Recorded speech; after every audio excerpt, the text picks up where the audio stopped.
Bom dia. Vamos continuar com o conjunto de funções e relações.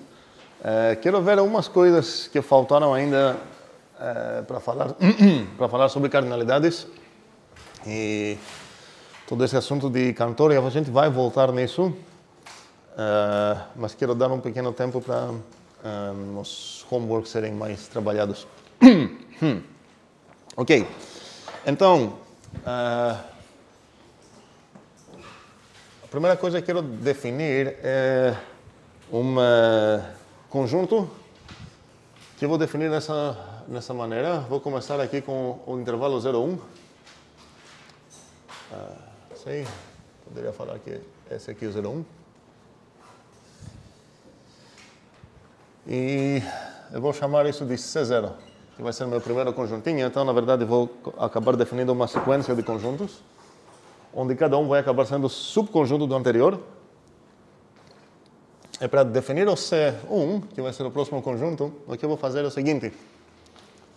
Vou pegar essa coisa aqui, dividir em 3 e jogar fora ao meio. Então, se eu fizer isso, aqui eu vou ter o que é?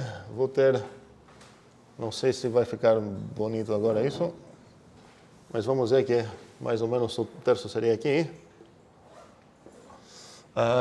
Então, qual o número é aqui?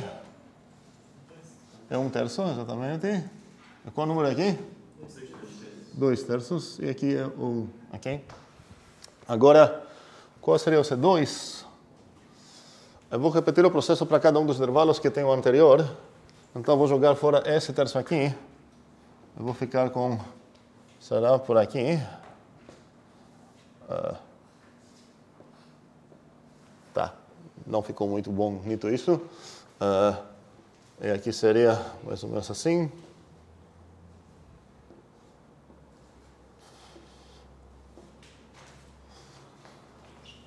Qual número é esse aqui? Não? 1/9, certo? E esse? 3 nonos. E esse aqui, 3 nonos vai ser esse cara aqui? Não, 6 nonos. Peraí. Quem cara é esse aqui em termos de nonos? 3 nonos, ok. Então quem cara é esse aqui? 2 nonos, ok. Nada tão fancy. Agora aqui, quem é esse cara aqui? Vamos trabalhar de outra maneira, para não errar. Quem é esse cara? Em termos de nonos. 9 nonos, ok. Então esse cara aqui seria quem? 8 nonos. Esse cara seria 7 nonos. E esse cara seria 6 nonos. 2/3 nonos, ok? Eu não vou desenhar mais, por motivos óbvios. Esse conjunto foi definido por Cantor, é conhecido como o conjunto de Cantor. Cantor set.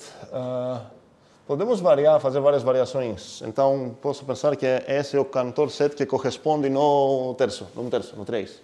Okay? Então, poderia falar, ok, não vou tirar o 1/3, vou tirar o 1/5. Cantor retirou realmente o 1/3, mas cadê o conjunto? Qual deles é o Cantor set? Qual é a ideia aqui? A união é qual deles? O C0, então é inútil. Certo? Qual seria a outra opção? A interseção, certo? Então a ideia seria pegar a interseção dessa coisa aqui. Esse, na verdade, é o Cantor set, então. A interseção disso. Uma boa pergunta seria, primeiramente, se tem membros aqui. Pode ser que, se estou começando a intersetar conjuntos, mesmo que nenhum deles é vazio, pode ser que a interseção acaba sendo vazia. Então a pergunta primeira seria se isso é habitado ou não. Tem vários assim, quem acha assim? Ninguém acha assim, ok. Todo mundo acha que é habitado. Qual seria uma testemunha de tal habitação? 1, certo? 1. O que significa que habitou a interseção? Significa que habita em todos eles. Repetindo esse processo, 1 nunca vai sair, certo? O 0 também. Qual seria o outro? 1/3. Qual seria o outro? 2/3, ok. Uma pergunta interessante seria tentar descrever quais são realmente os reais que pertencem nesse conjunto. A gente já sabe que tem reais. E a óbvia pergunta para o nosso conteúdo seria quantos membros tem esse cara?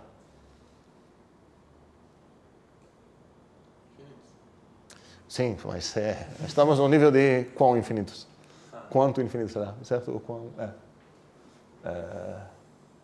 E já que começamos com um segundo, a gente começa com um subconjunto de reais, certo? E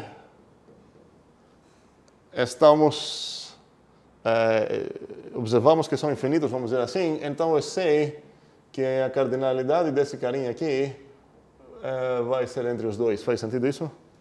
Não pode ser, que vai acabar tendo mais do que no intervalo inteiro.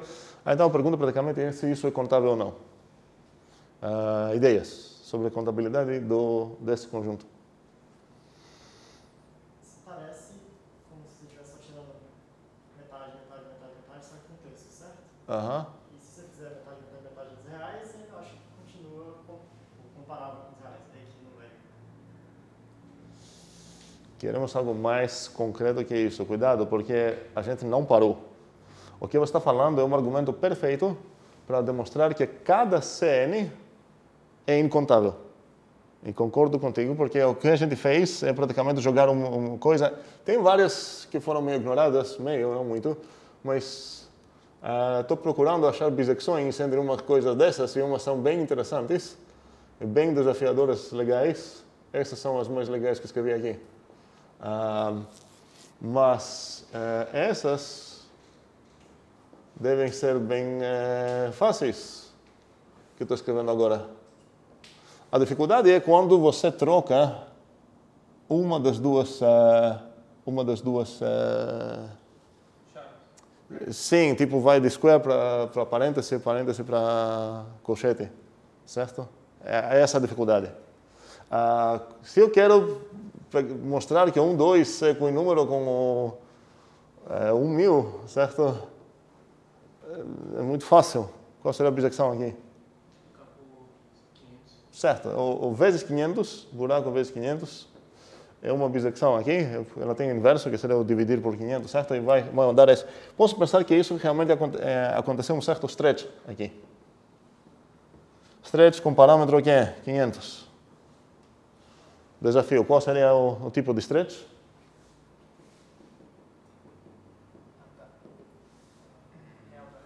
Não. Dado aí. Como é? Intervalos reais. Tudo conjuntos reais. Não, aqui a ideia é que o stretch de 500 seria isso.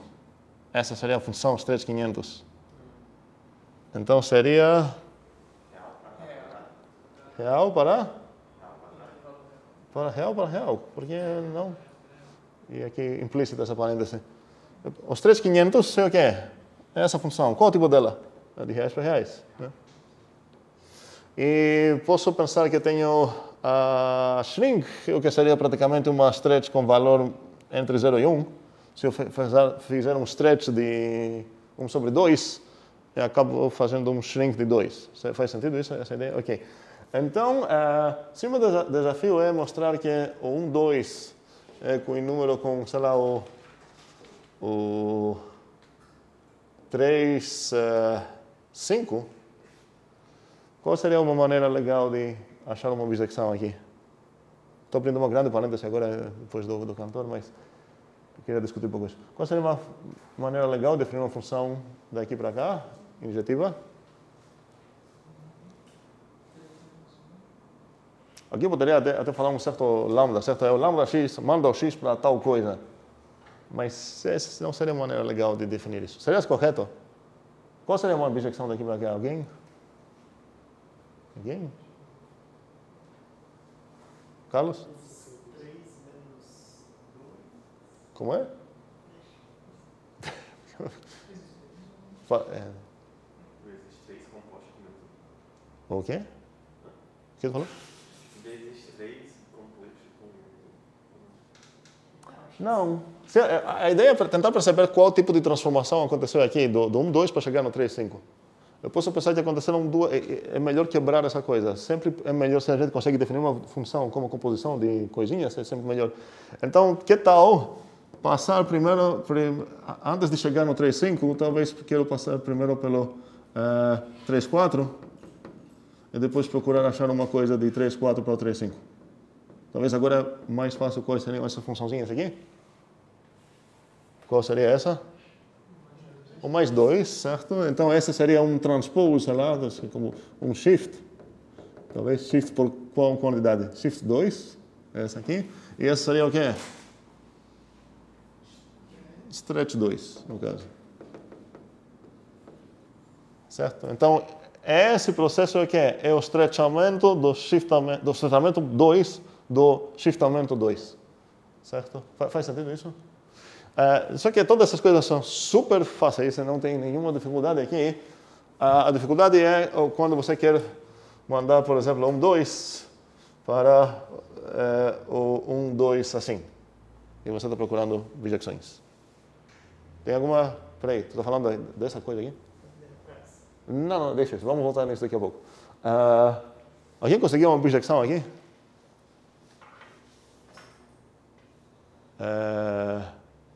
Ok, é um desafio legal. Okay?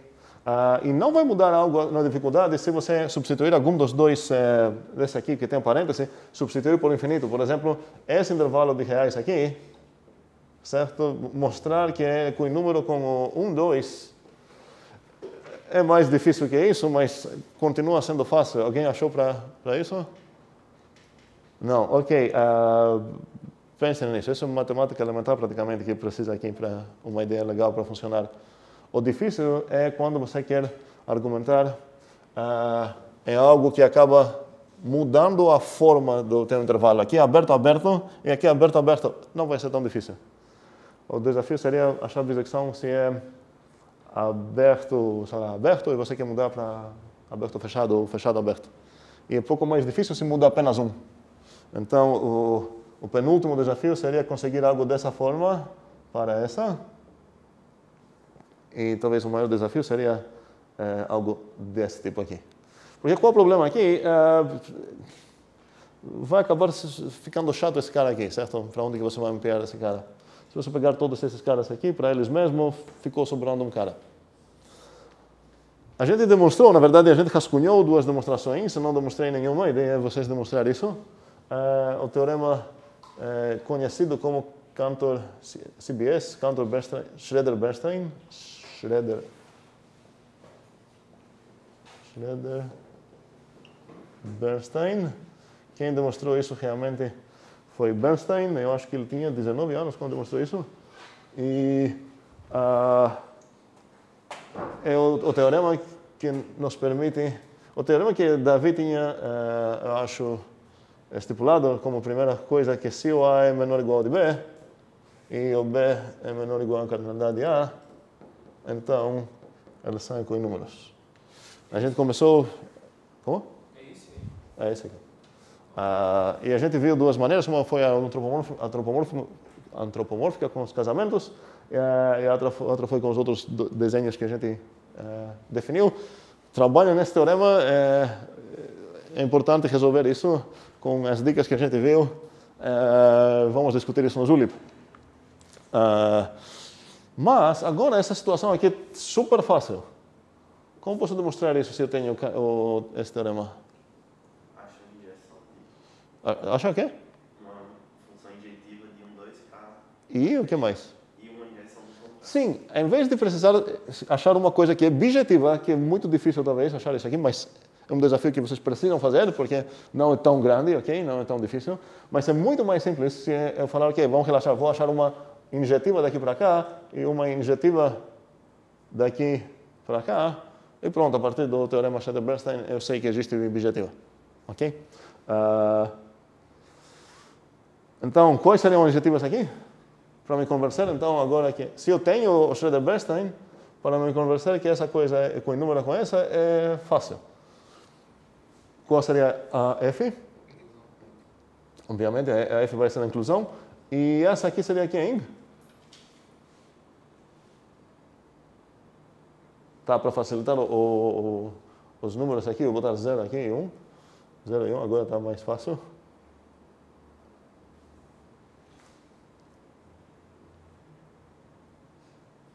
Não?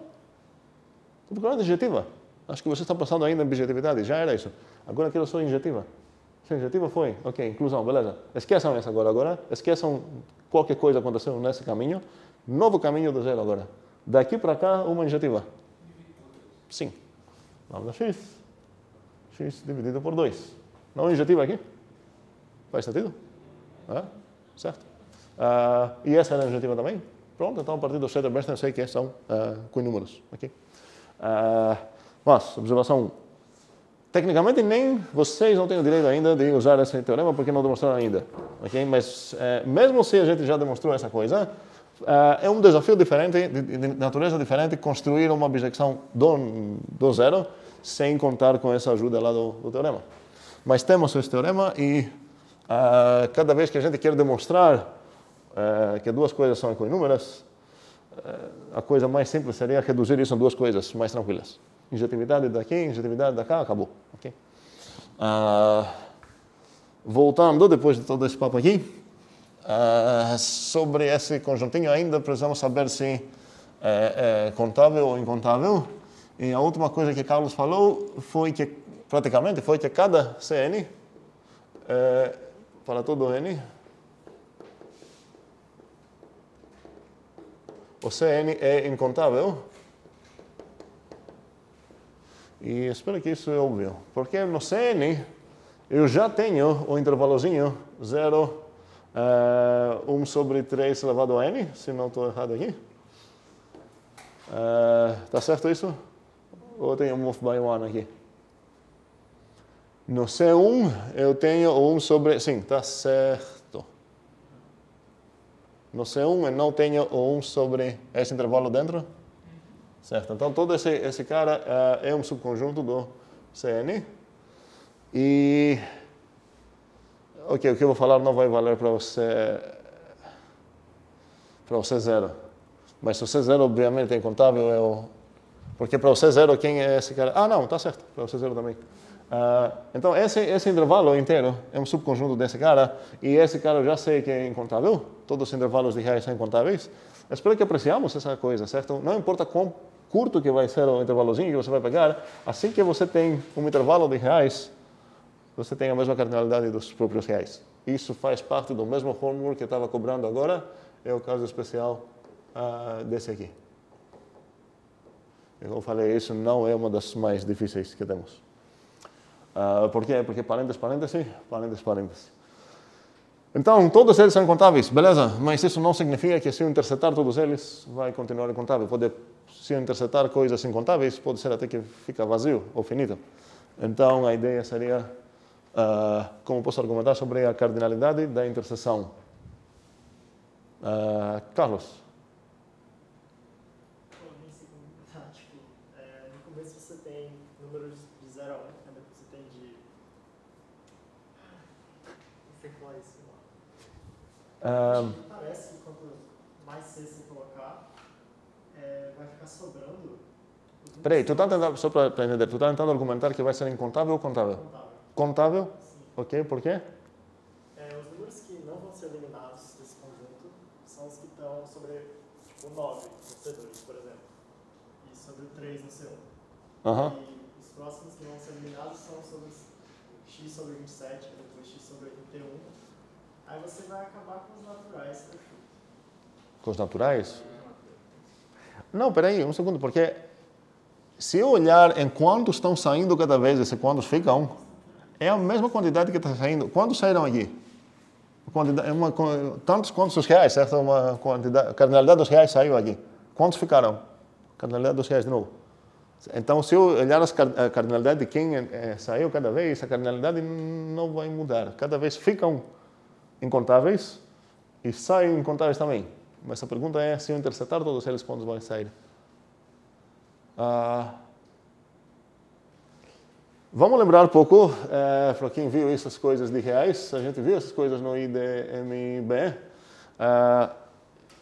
Se eu seguir um caminho, vou para cada sequência de L e R, eu vou escolher um lado left ou right do que eu tenho aqui. E aqui é importante para excluir a metade, e vocês vão dizer para mim por quê. Então, se eu tenho uma sequência de L's e R's, minha afirmação é que ela corresponde em uma exatamente membro aqui dentro. Então, por exemplo, se eu pegar a sequência que só tem eles, qual número ela corresponde? No 0. E qual é? E ele está dentro da interseção? Ele está, certo? E se eu pegar, sei lá, L e depois sempre R's, qual seria o número que está correspondendo aqui? Seria 1/3, certo? A partir daqui, você entrou no left, aqui, e agora você sempre vai ficar na direita, na direita, na direita, e você está interceptando toda essa coisa lá, para ver qual seria o número que você tem. E esse vai ser então, o 0 vai corresponder aqui, o 1/3 vai corresponder aqui. E em vez de falar de left and right, eu posso trocar, vamos lembrar um pouco de MC1, sistemas com bases não 10, qual base eu vou querer usar aqui? Não. Por que binária? Binária seria se eu estava dividindo em 2 cada vez. Se eu tenho binária, eu tenho 2 indicações para onde ir. E agora você pode falar para mim, mas aqui eu tenho 2 também, left and right. Mas, esses caras aqui... A gente se importa com eles? Sim, porque se a gente não se importa com eles, a gente vai acabar falando que praticamente... A gente precisa saber quem saiu aí e quem entrou, certo? Queremos caracterizar de todos os sociais que estão aqui, olhar na cara deles e decidir se, na verdade, ficou na interseção ou não. E aqui tem caras, certo? Então, preciso ter pelo menos uma maneira de falar para eles. As instruções que eu estou pegando aqui são vá para cá ou vá para cá. Se pensar, você que tem apenas left e right, você talvez vai se enganar sobre o binário. Mas se você pegar o binário, a primeira instrução não é essa parte, é essa parte. E a instrução, essa seria a instrução 0, certo? E a instrução 1 seria ficar aqui. Mas queremos instruções que vão para cá. Qual seria o nome dessa instrução? Qual seria o sistema, então? Ternário. E qual é o nome dessa instrução? E dessa? 2. Então, praticamente, eu vou deixar vocês pensar nisso, os membros desse conjuntinho são todos os números cuja expansão ternária tem apenas zeros e doisinhos. Pode ser escrita usando apenas 2 zerozinhos. Obviamente, se eu pegar essa coisa aqui, esse número, no ternário, eu poderia escrever qual seria uma outra maneira de escrever esse número? 0, 1, sim, e depois? 0, 0, 0. Vamos confirmar isso no desenho. Aqui eu peguei onde? Peguei no 0, e depois fiquei sempre na direita, então vou pegar esse cara aqui. Qual seria uma outra maneira de pegar esse cara? Seria entrar no 0, agora ficar no meio, 1, e depois sempre escolher o primeiro. Eu estou descrevendo qual cara é esse aqui? Em fração? 1/9, certo? Tem 2 maneiras. Ele pode ser escrito usando apenas 0 e 2? Pode. Tem outra forma também, não importa. Ele pode ser escrito como 0 e 2? Sim. Então ele pertence na interseção do cantor. O que eu estou usando aqui também é que quando você tem uma cadeia de intervalos fechados, nesse caso, cujo diâmetro está convergendo ao 0, a interseção dela é apenas um número. Então, se eu pegar cada uma dessas aqui, não todas essas, mas esse intervalo, depois esse, cada sequência dessas corresponde numa cadeia de intervalos, cada uma incluso no outro. E qual o tamanho desse intervalo aqui? Seria 1/3 elevado a n, certo? E se eu lembrar um pouco de limites, essa sequência tende ao quê? Tende ao 0, certo? Então, o diâmetro que eu tenho para cada uma dessas escolhas tende ao 0, todos eles são fechados. Teorema de Cantor, que isso determina um real. E é uma coisa que não serviria para os racionais. Alguém pode me dar um exemplo de uma sequência de intervalos de racionais que satisfazem isso e mesmo assim a interseção deles não é um singleton? O que é preciso para determinar um real é saber que a interseção desses caras é um singleton. E Cantor garante isso a partir disso. Mas qual seria um exemplo de intervalos de reais que não vão ter não vão determinar, a interseção não vai ser um singleton? De racionais, desculpa.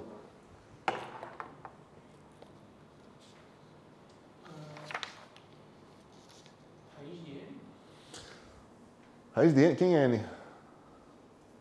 No caso você está falando que seria...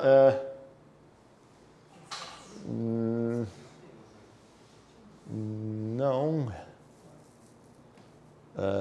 A gente pode pegar a raiz de 2, que é o nosso favorito irracional, imagino, e ver quem aqui na esquerda e na direita dele.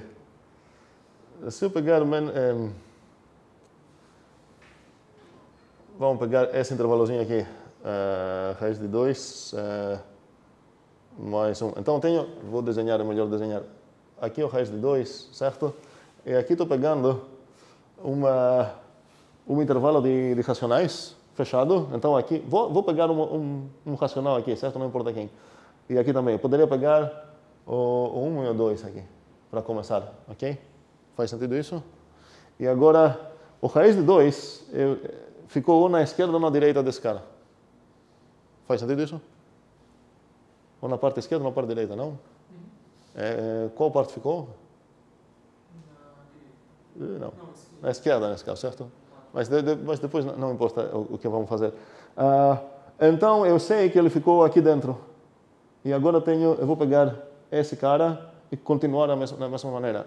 Os intervalos que tenho aqui são, praticamente, estou escrevendo aqui, se eu pensar no decimal, estou escrevendo a expansão do raiz de 2, as aproximações do raiz de 2, certo? Seria 1,4, blá, blá, blá. Então, meu primeiro intervalo pode ser de 1 a 2. Meu segundo vai ser de, sei lá quanto, 1,3 até 1,5. E cada vez eu vou ficar lá apertando lá, qual seria a interseção de todos esses caras? Mas está fora, certo? Então eu tenho... cuidado então, essa seria uma maneira de ver a completude dos reais. Fecho aqui essa parêntese sobre os reais. Esse conjunto de Cantor tem umas propriedades legais que a gente vai voltar para falar assim que a gente tem nosso primeiro contato com medida, como falei. Mas já para adiantar algo... qual parece ser o quê? O tamanho desse cara é quanto? O tamanho é questão de cardinalidade? A cardinalidade dos reais, certo? E desse cara? Dos reais, certo? E mesmo assim a gente viu que, na verdade, se eu interceptar todos esses, a gente chegou nisso, ponto, agora eu me perdi. Chegamos praticamente. Porque para cada sequência de L's e R's, eu tenho um membro desse cara aqui. Então, são contáveis ou incontáveis? Vamos lá, quem vai votar contáveis?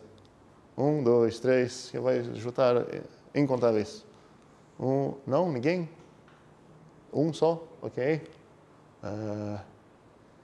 Qual foi o nosso primeiro conjunto de coisas incontáveis? Sequências de 2 símbolos, certo? Não importa quais. Então, a partir do fato que cada sequência feita por L's e R's corresponde num número aqui, cada número corresponde numa coisa dessas, são incontáveis. Diagonalização. Supondo que você numerou todos, pega esse cara aqui e troca todos os L's por R's e você já tem um cara que você não contou. Esse foi o nosso primeiro conjunto incontável. Faz sentido agora? Sim, ok. Então, temos um exemplo de um conjunto que sua cardinalidade é pequena. É infinito, sim, mas é um infinito pequeno. Foi feito como em passos onde cada um desses conjuntos era incontável. Será que a gente pode falar algo sobre a largura dele? Sim. Se eu perguntar qual é... Não, largura... desculpa, como o nome disso? Length. Comprimento. Isso. Qual seria o comprimento desse cara aqui? Certo. E desse cara aqui? 2 terços. Ok. E desse cara aqui? 4. Ok. Então, para cada um deles faz sentido perguntar qual seria o tamanho dele, mas não estamos bem prontos ainda para ver como a gente determinar qual seria o tamanho desse cara aqui. Certo? Outra observação, segundo, é que sobre a densidade desse conjunto aqui. Falei que esse conjunto é meio doido, mas é mais doido do que parece. O que significa densidade, lembramos? Entre quaisquer 2, você acha um meio. Certo. Será que esse cara é denso ou não? Denso onde? Como? Boa pergunta. Seria nos reais. No caso, vamos lá. duas perguntas aqui. Entre cada R$2, eu consigo achar um desses caras lá? Essa pergunta é fácil. Me dê R$2 que eu não vou conseguir? Não, tem que estar no intervalo. Eu não falei isso, é justo, a resposta é justa. Certo? Mas vamos lá. Vamos pegar aqui no intervalo. Mesmo assim, posso achar R$2 aqui que não tem nenhum habitante do cantor entre esses dois? Como é? 1/3 e 2/3. Tá. Volta um pouco mais para cá, certo? Sei lá, 4 nonos e 5 nonos garantiu lá para não ter escapes aqui. Mas eu poderia falar, ok, mas entre cada dois distintos, cada dois carinhas do cantor, eu posso sempre achar um carinha do cantor entre eles? Carinha do cantor seria um cara aqui. Pensem nisso. Vou apagar um pouco isso. E a gente vai voltar para falar um pouco mais dele numa aula futura. Não muito futura. Ok. Dúvidas? Não, ok.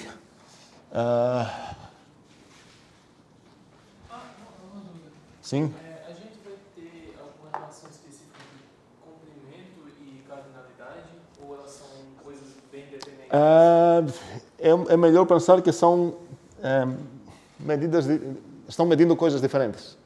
A gente vai ver umas coisas de medir e aquelas que têm a ver com conjuntos que a gente está trabalhando aqui são os números cardinais e os números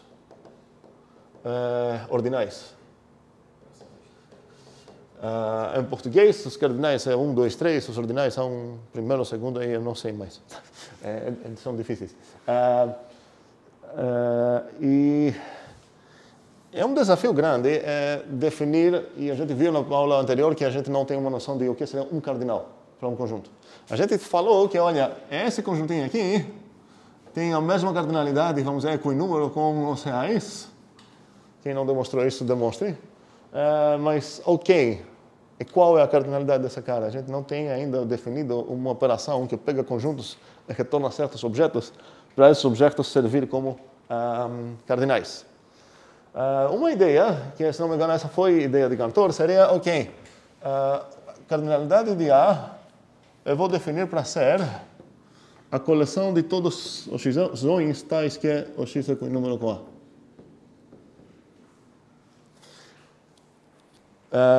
Faz sentido essa ideia?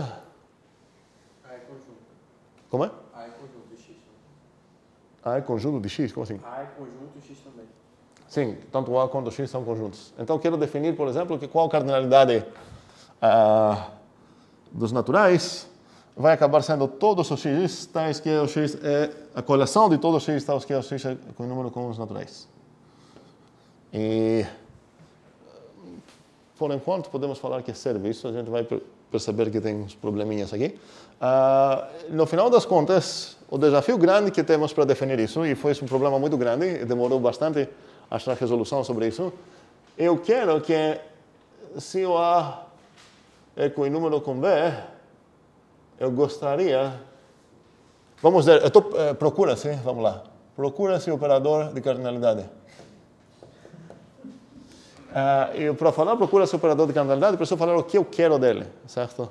E tem várias coisinhas que eu vou querer satisfazer. A difícil para satisfazer seria que se eles são com números, o que eu vou exigir sobre esse cara e esse cara? Iguais, certo? E isso aqui é difícil. Definir isso de uma maneira onde esses vão ser iguais.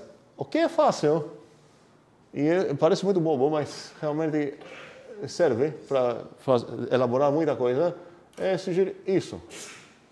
Então, nesse caso, eu vou já assumir que, ok, os cardinais vão ser certos conjuntos. E se eu estou trabalhando com fundamentos baseados em teoria dos conjuntos, onde tudo é conjunto, isso não é um problema nenhum. Caso contrário, eu vou precisar falar, ok, certos conjuntos vão acabar sendo o que eu vou chamar de cardinais. Só que agora acaba tendo uma definição muito boba que consegue satisfazer isso. Qual seria uma definição de uma de cardinalidade? X, certo? Vou pegar a identidade, ok? podemos trabalhar e fazer bastante coisa com essa boba. Podemos falar que é uma definição fraca, por enquanto.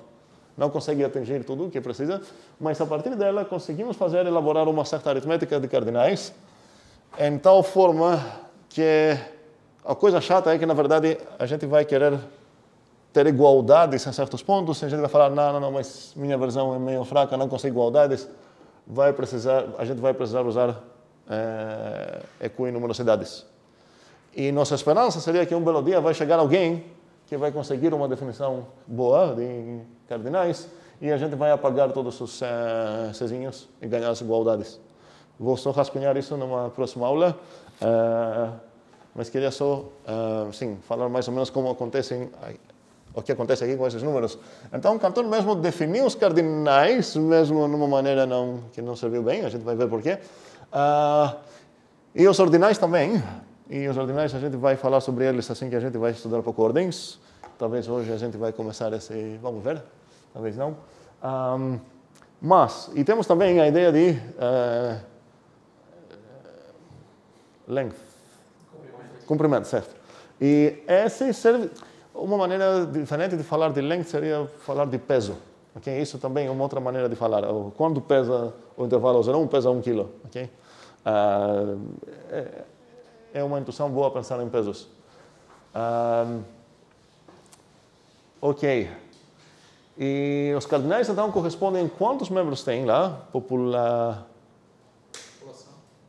Quantidade, vamos dizer, certo? A ordem, num certo sentido, corresponde em quão longo é um conjunto. Por isso, não quero falar de comprimento sobre a medida. Se tem ordem, um conjunto é ordenado, se essa ordem é boa, a gente vai ver o que significa isso. A ideia é que quero desenhar essa coisa e comparar o quão longe que ele conseguiu andar, sem necessariamente significar que ele tem a quantidade de membros maior. Eu vou dar um pequeno... vou dar esse quando a gente vai falar de ordens. Aqui, então, tenho certos números que correspondem a quantidades, aqui certos números que correspondem a quão longo é um conjunto ordenado, e a medida seria o quanto pesa um conjunto. Okay? Vou pensar que tem no coração seria essa ideia. E podemos comparar com outras maneiras também, não seria só. Podemos falar de um conjunto limitado, sei lá o quê. Tem várias maneiras de atribuir certos tipos de medir, vamos dizer, conjuntos. O que é interessante, então, é que, na verdade, vou já falar os nomes que temos para uns cardinais, só para ter uma pequena ciência de certas coisas. A gente viu que esse cara é estritamente menor de quem? Do power-set de n, que é estritamente menor do power-set de n, e por aí vai. E essa sequência aqui, as cardinalidades que tem aqui, são chamadas Beths. E eu não sei escrever isso porque não é uma letra grega, é uma letra hebraica. É a segunda letra do alfabeto hebraico. Eu não sei escrever isso bem, mas, enfim, isso é um Beth. Vou escrever isso assim. E esse seria o Beth 0. Esse seria o Beth 1. E por aí vai. Aqui tenho a primeira sequência de Beths. Então, esse seria a cardinalidade desse cara. E essa seria a cardinalidade desse cara. Dá para entender, então, qual seria a recursão que tem aqui? Qual seria o Beth de n mais 1?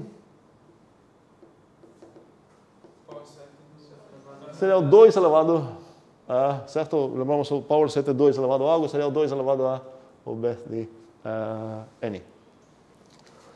Por outro lado, podemos falar, ok, vou dar um outro nome para esse cara aqui. Tem dois nomes, por que não? E esse é chamado Aleph, que é a primeira letra do alfabeto hebraico, e esse cara vou chamar também Aleph 0. Primeira observação, a mesma cardinalidade tem dois nomes. Ok. Então esse cara é o mesmo com esse cara aqui. Agora, quem vai ser o Aleph 1? O Aleph 1 vai acabar sendo, esse é infinito, obviamente, vai acabar sendo o próximo infinito cardinal. E agora temos uma pergunta. Será que é esse ou não? É uma das grandes perguntas que temos. A gente viu essa pergunta na aula passada. Foi a hipótese do contínuo para decidir se tem algum conjunto com cardinalidade estritamente entre essas duas. como aconteceu no caso finito, onde entre, sei lá, qual era o power set vazio e o power set elevado a 3 de vazio, tem aqui uma cardinalidade que a gente pulou, certo? Então, aqui a gente não conseguiu ainda responder se tem alguma cardinalidade entre as duas. Então, aqui essa sequência, a ideia seria as cardinalidades na ordem cada uma a próxima, vamos dizer assim, e aqui seria a cardinalidade a partir do power set, e aqui eu sei que todas essas também são maiores, mas eu não tenho certeza se tem alguma entre as duas. Aqui, por definição, praticamente, estou falando que aqui não vai ter alguma entre as duas. Essa seria a próxima cardinalidade. Sim, Davi? Eu estou um pouco confuso com aquela relação 2 elevado a BF de... Um segundo. Essa coisa aqui, esse conjunto são as relações 1, o power set de A e o 2 elevado a A é a mesma notação, e ainda mais nessa... É diferente, desculpa. Sim, certo? Mas temos em geral, para justificar isso, temos em geral que esse carinha aqui, como é escrito também, B elevado a, certo? E para justificar essa coisa, precisamos achar uma conexão entre o 2 negrito, que o 2 negrito seria quem? Seria um conjunto com duas coisinhas, certo? Que não importa quais. Podemos pegar o 0 e 1, muito mais fácil de desenhar. E no caso precisamos perceber que o power set de A, achar uma bisecção, certo? O power set de A e o 2 elevado a A. E essa a gente já fez na penúltima aula, certo? Você pega qualquer subconjunto aqui e você associa uma sequência onde 0 é se não está no subconjunto, 1 se está no conjunto. E vice-versa, se você tem uma função de A para o 2, o 0, 1, qual seria o subconjunto de A que determina? Veja, seria a pré-imagem do 1. Veja quem ela mandou no 1, isso determina um subconjunto. E essa coisa é objetiva e tudo mais. Ok, outra pergunta, agora pelo menos, sem saber, eu não defini o que são as cardinalidades, eu apenas falei quais são os nomes e os símbolos que a gente está usando para as cardinalidades primeiras infinitas, que seriam Aleph 0, Aleph 1, blá blá blá, e para essas cardinalidades aqui, que seriam Beth 0, Beth 1 e tudo mais. E grande pergunta, então, seria, já aqui temos uma dúvida. Será que esse cara é igual a esse? Sim. Então, no caso, a gente está assumindo que as cardinalidades, sei lá, se tivesse um conjunto com todas as cardinalidades, ele seria o número dos naturais, a gente está assumindo isso? Eu não entendi. Se a gente tem um conjunto de cardinalidades, como assim? A gente está assumindo que não existe ou essa ideia para a gente? Não, aqui é pergunta. Não, nós estamos assumindo nada. Aqui já estou falando que essa pergunta não é nada trivial.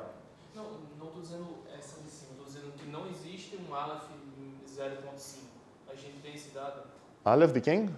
Esse lá, Aleph 0. Não, sim, realmente, ok, boa observação. Talvez a gente vai chegar para falar sobre isso, talvez não sei. Mas os cardinais são até bem ordenados. A ideia é que para cada um você pode solicitar quem vai ser o próximo. Qual vai ser a próxima. Agora, a pergunta que eu falei aqui é que solicitando o próximo desse cara, eu vou chegar nesse. Pegando o power set desse cara, do mesmo cara, eu vou chegar aqui. A pergunta é se o próximo desse cara vai acabar sendo o power set dele.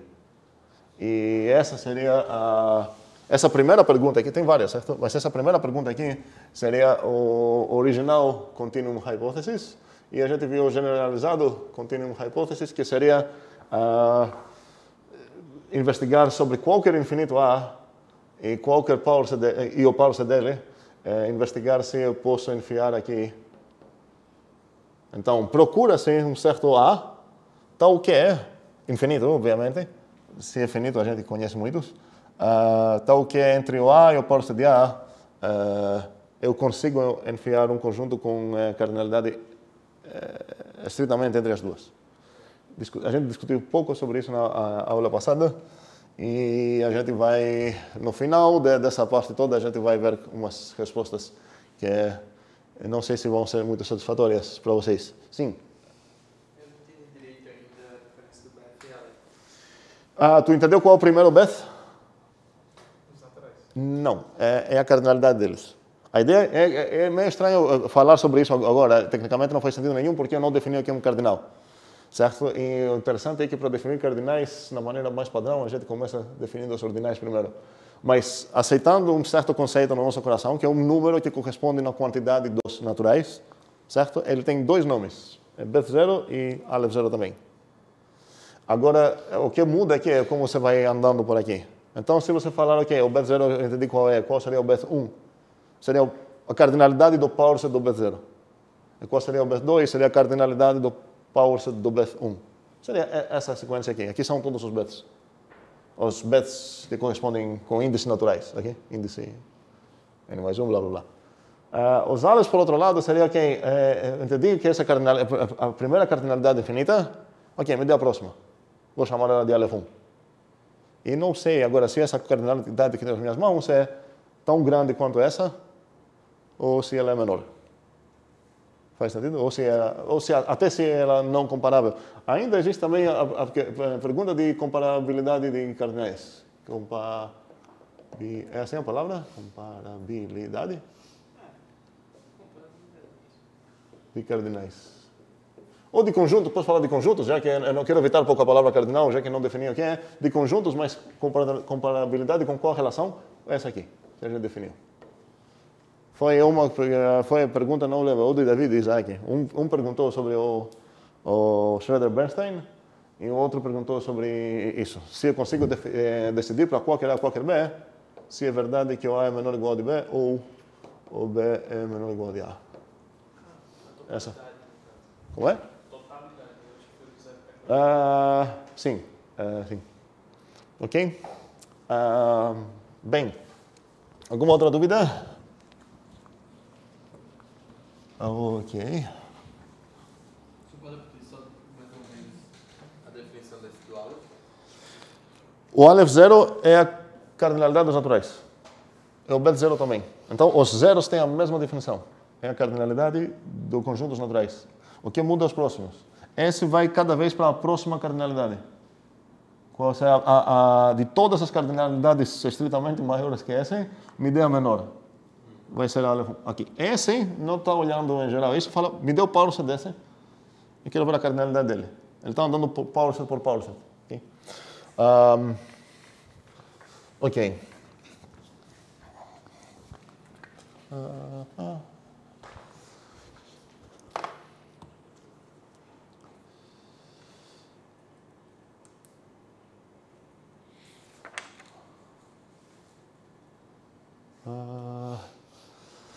Bem, agora temos dois caminhos. Eu acho que é melhor deixar um pouco esse assunto até sexta ou dia segunda, né? E isso significa que eu vou deixar esse assunto, vocês vão trabalhar nesse assunto nos homeworks até sexta, para fechar finalmente essa parte. Talvez vou voltar hoje ainda para falar algo sobre isso, mas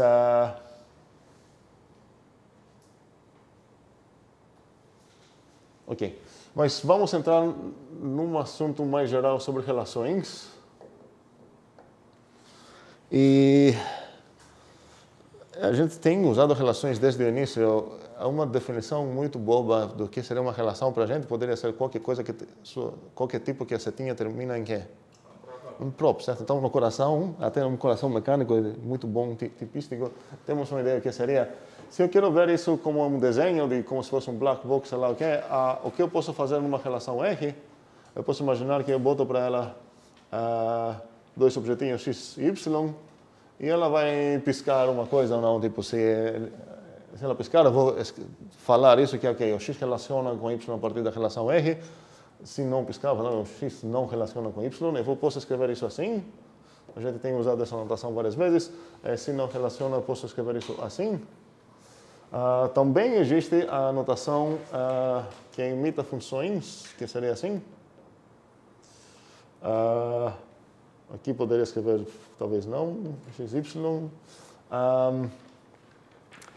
A gente vai focar bastante nas relações binárias, que significa que tem exatamente essa cara, e ainda mais a gente vai focar em relações onde o rótulo aqui, que nem falei sobre ele, e o rótulo aqui são os mesmos. Então seria tipo A, em geral poderia ter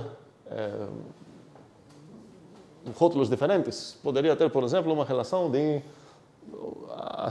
buraco, sei lá, assistiu, buraco, e aqui posso botar pessoas e filmes, e tem uma relação em qual o mundo onde relaciona pessoas e filmes. Faz sentido essa ideia toda? Ok. Eu acho que toda essa parte básica de relações, devido à nossa experiência, vai ser uma coisa bem rápida. Agora, se eu tenho, poderia escrever que essa coisa aqui relaciona coisas entre A e B e pensar que isso é sinônimo de pega um A e um B e vira um próprio. Faz sentido essa semelhança aqui? Ok. E se são binárias, significa que nem preciso especificar esse cara aqui. Então, se eu falar, sei lá, que o R é uma relação binária, vou escrever assim, binária. A gente costuma falar que é uma relação binária no conjunto tal.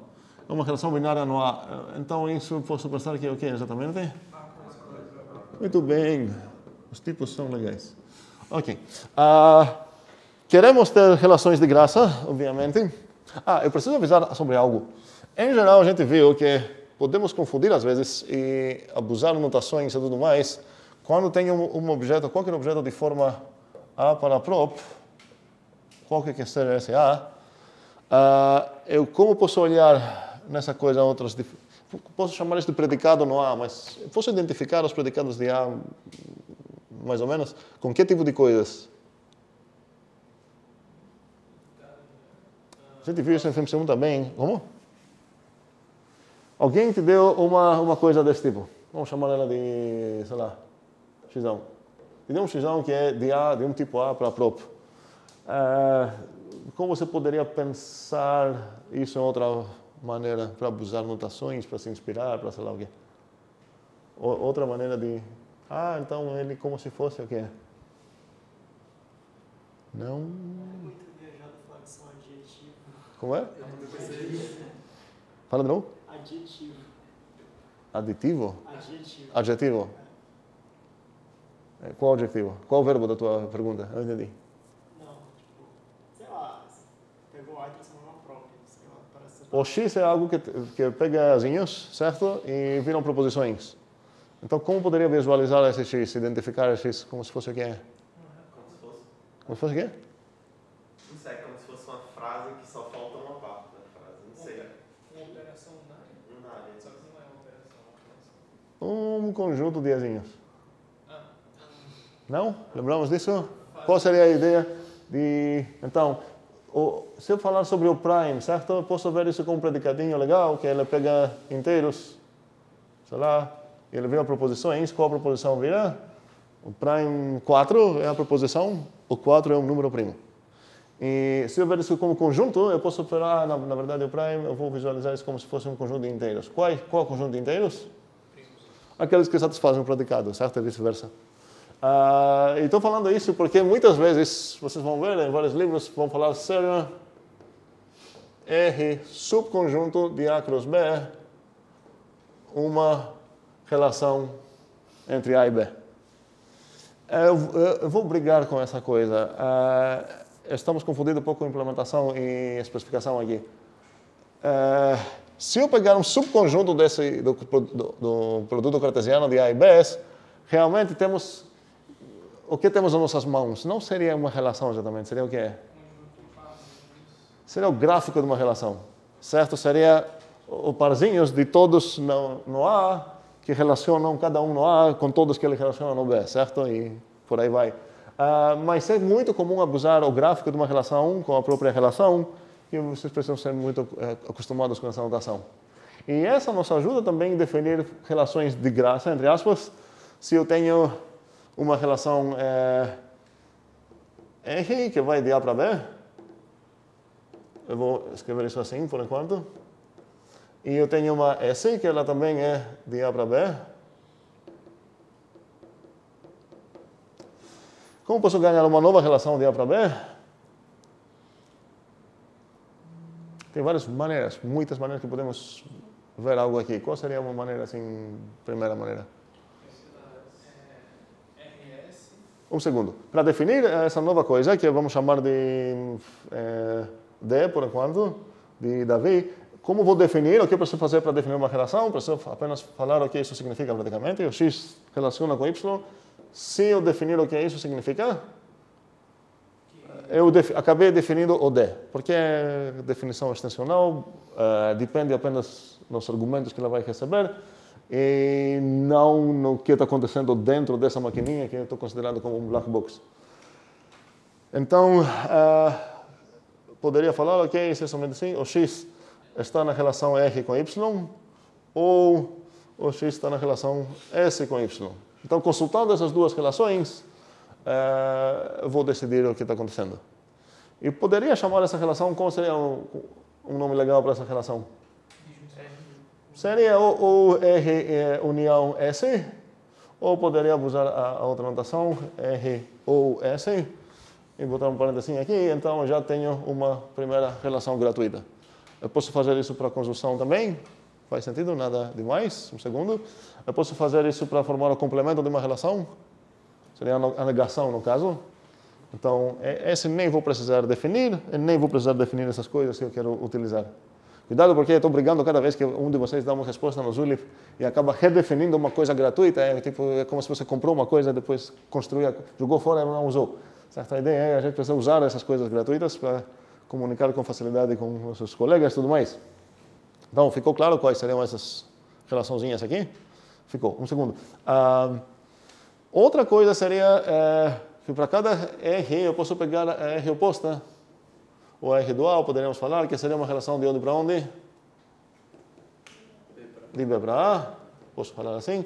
E a ideia seria que o X relaciona, na verdade, o Bzinho relaciona nessa com o A, se é somente se. Eu estou definindo agora a ROP, certo?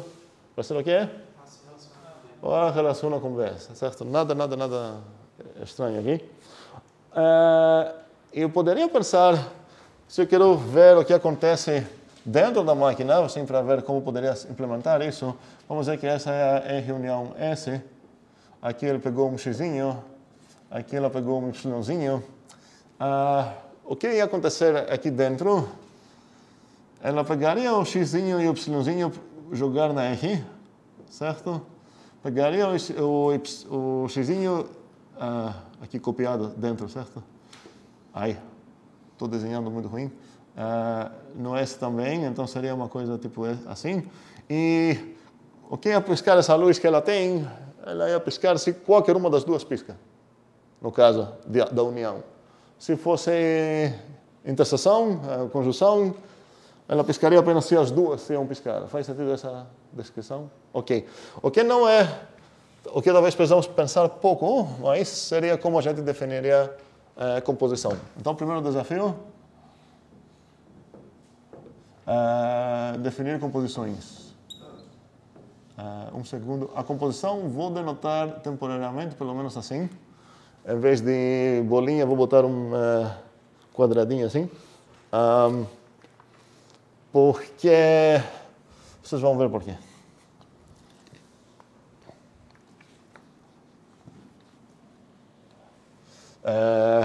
Espera aí. Tem alguma dúvida que não pode esperar até a gente definir a composição?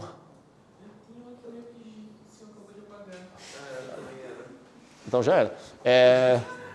Um segundo, mas tem a ver com a composição? Impede a gente pensar na composição? Beleza, vamos pensar na composição, depois vamos ter as dúvidas. Então, o que eu tenho aqui, vocês vão precisar decidir certas coisas, certo? Quais seriam os tipos da SR? E eu quero definir o que seria a composição de RS. Qual seria o tipo dela, certo? E qual seria a definição disso? Então, eu vou escrever só o template aqui. Vocês precisam falar, no final das contas. Não vou escrever o template, não. Porque eu quero que vocês escolhem as variáveis, nomes de variáveis legais também.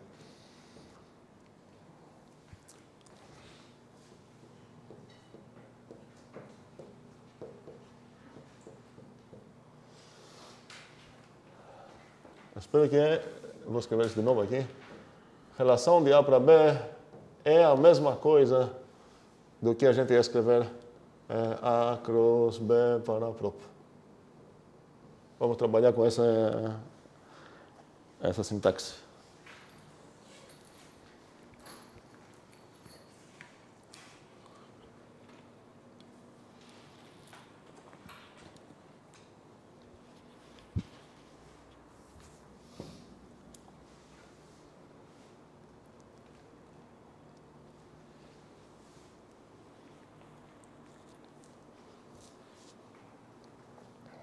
Alguma ideia sobre o que eu vou botar aqui, para começar todo mundo junto, sem Isaac? A, B Aham. e B, C. Ok, faz sentido. A, B, B, C. Então, para desenhar também minhas caixinhas que eu quero desenhar, aqui é a R, e aqui ela é rotulada AB, e aqui é a S, e é rotulada... Eu estou trabalhando de uma maneira bem tipada, como vocês têm percebido, eu não estou tão agnóstico quanto talvez deveria.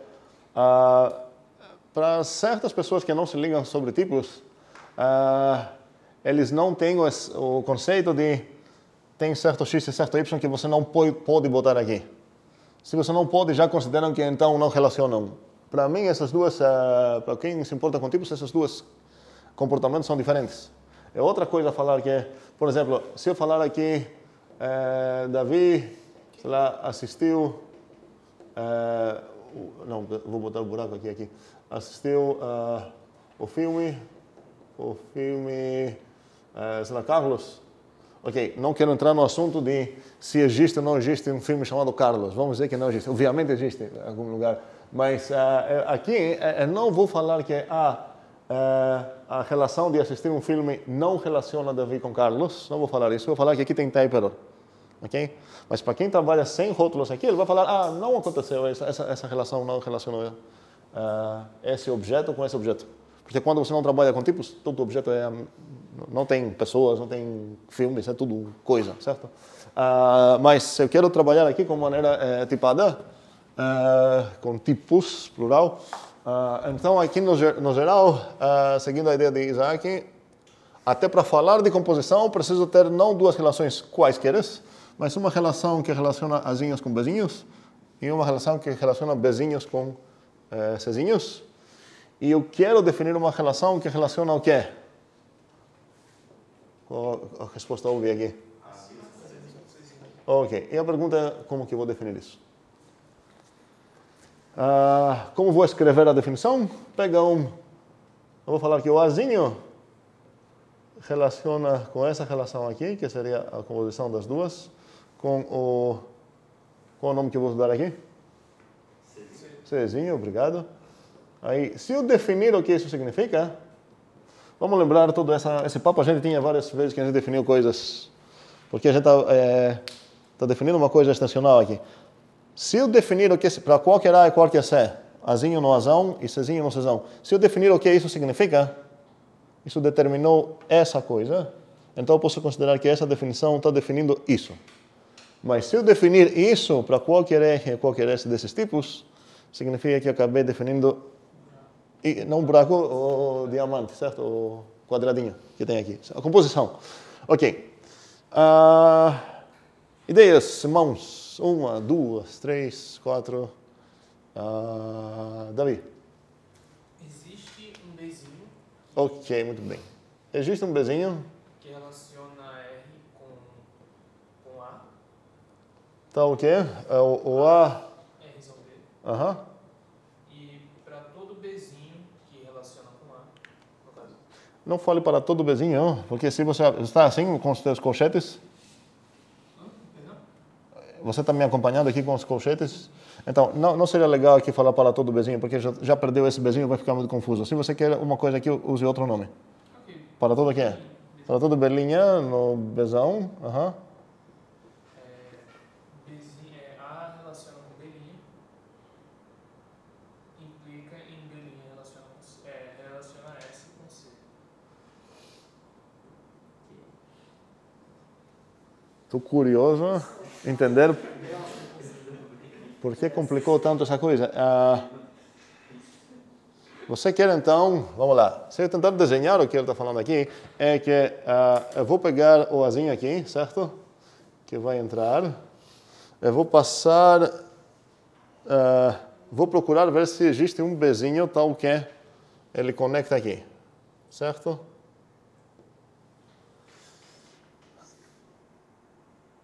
Não, mas espera aí, aqui foi esquecido o Bzinho sem linha. Então por que esse colchete abriu lá e fechou aqui? Mas é uma conjunção. Como é? Mas é uma conjunção. Não, mas o que o Bzinho está fazendo aqui? Pode fechar o parênteses depois do RV. Está falando aqui? Então são duas coisas. Primeiramente, o A relaciona com alguém. E segundamente, para qualquer Bzinho que ele relaciona, esse Bzinho relaciona com esse. Tá. A minha curiosidade seria qual seria o problema de tentar isso, que é bem mais simples. Tipo, você começou, tinha quase certeza que você ia falar uma coisa óbvia. Existe um Bzinho aqui que o A relaciona com o Bzinho e o Bzinho relaciona com o C. Tu definiu algo aqui, mas podemos julipar para ver o que exatamente definiu. A ideia seria corresponder de maneira que a gente considere relações na vida real, certo? Essa coisa aqui podemos pronunciar tanto como funções quanto como relações, como um D, certo?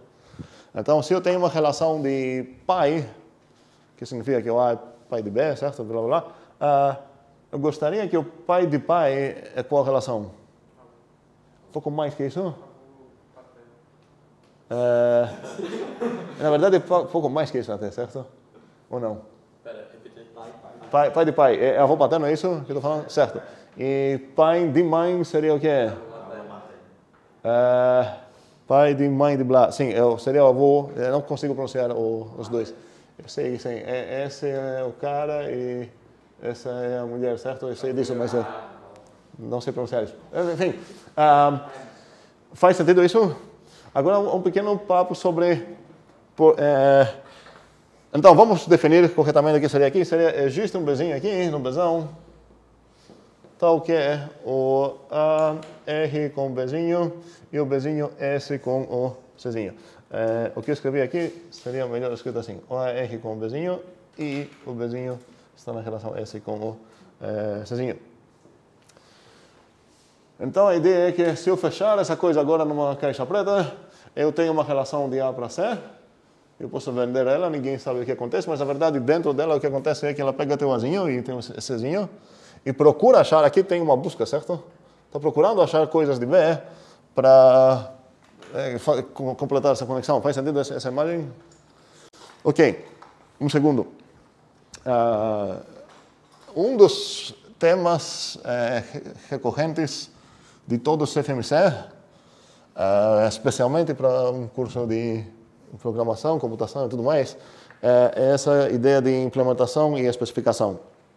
Agora que a gente está introduzindo, a gente trabalhou com relações desde bebês, mas a gente agora que está botando na mesa como tipo novo, relações e tudo mais, podemos perguntar se a gente consegue usar esses tipos para implementar outros tipos. E a coisa mais óbvia seria se eu consigo implementar funções como relações. Então chega um cara lá e retira as funções para mim, mas eu ainda continuo tendo, mas eu tenho relações. E a pergunta é se eu poderia definir funções em termos de relações. Qual seria a maneira óbvia de fazer isso? Então, o cara lá está trabalhando com uma função f de A para B, e ele consegue fazer o que para esse objetinho dele? Ele consegue, como ele usa esse objetinho? Para cada xzinho de tipo A que ele tem, certo? Ele consegue obter um bichinho de tipo B, que ele denota assim.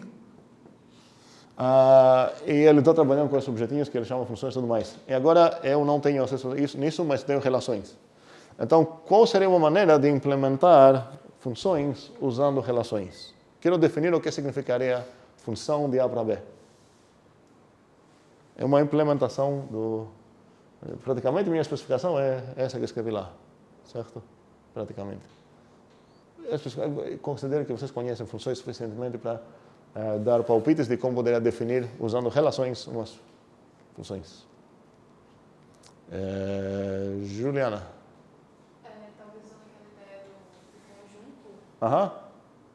Então, se tivesse um x que vai de A para outra posição, teria um conjunto. Você tem um quê? Um Um x, por exemplo. xzinho ou xijão? Xão. Então, se eu tenho um x, uma relação, então, de onde para onde? Estou falando relação ou outra coisa? Não, Relação. pode ser, talvez. Ok, a pergunta é, quando é que esse cara tu vai chamar esse cara de função, então? Ele vai ser a função de onde para onde? Ok. E quando é que tu vai chamar ele de função? Para a proposição positiva. Quando o quê? Para a proposição positiva, tipo assim, relação. Relação quem com quem? Cuidado aí. O A e o B são tipos. O X vai relacionar Azinhos e Bzinhos, não vai relacionar o A com o B, certo? Então a pergunta é... Você substituiria o elemento que está aplicando F por um elemento... eu acho que estou entendendo o que eu estou falando, mas está meio... Está meio confuso, estou querendo falar para ele. Ian?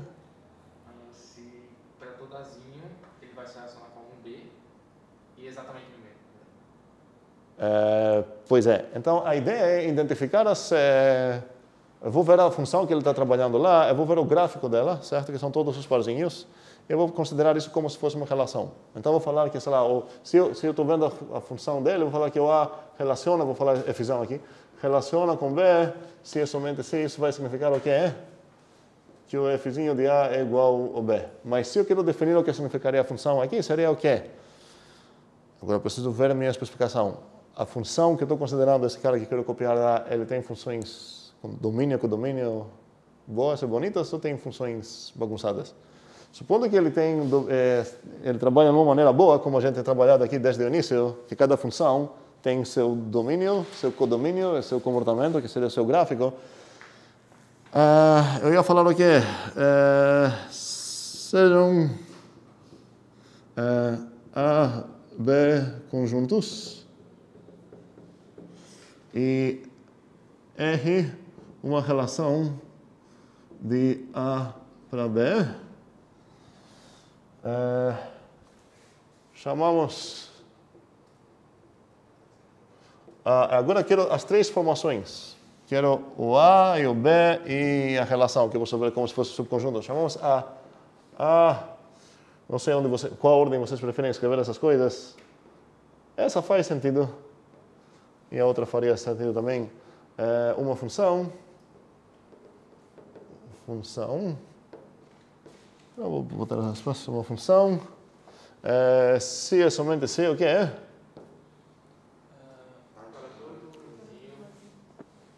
Para todo Azinho no Azão. Existe... eu poderia juntar as duas coisas e falar existe uma única... existe uma única Bzinho no Bzão. Então o quê? O A, R com B. Certo. Faz sentido que isso serve como implementação de funções?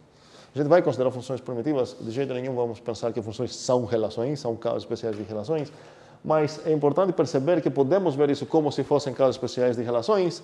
Então a gente tinha uma discussão antigamente sobre, olha, como a gente pensa em funções, são direcionadas assim de A para B, e a gente associa certas coisas, até olhando para os pontinhos delas, sei lá o quê.